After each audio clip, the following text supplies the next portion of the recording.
We are right now in Kilis, which is the Turkey and Syria border, and the earthquake which struck southeastern Turkey near the Syrian border on Monday, the 7.8 magnitude earthquake, which was closely followed by several hundreds of aftershocks, has left Syria as well in a worse condition. In fact, the situation in Syria is much worse than Turkey, because the help, the most important help which Turkey got in the first few hours of the tragedy couldn't reach Syria. Now, I'll give you a backdrop as to why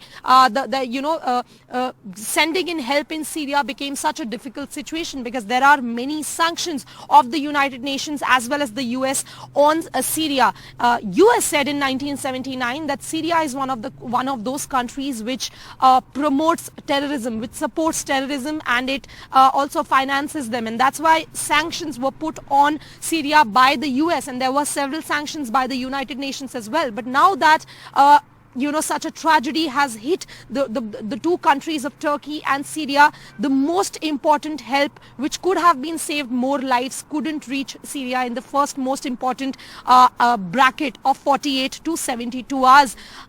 Many countries could send in help to Turkey, India being one of the first ones which send in medical teams, Indian army units, NDRF personnel. They also set up a hospital, a medical camp and a hospital in Hatay in Turkey, where they are treating many people. In fact, there are professional help which could reach Turkey from many countries. At least 90 countries have sent in aid, professional machineries, huge machineries which can pull out debris so that more people can be pulled out alive. But that same help couldn't reach Syria, because Syria had many sanctions on them by United Nations, by US as well. And that's why the citizens of Syria are crying out for help. They are reaching out to the world and telling them through social media that what kind of behavior they have been, they have been meted with, where the help couldn't reach them. And now the citizens are saying that the first convoy of United Nations with food and with shelter tents only trickled in parts of Syria day before yesterday, but by then it was too late, because the citizens are saying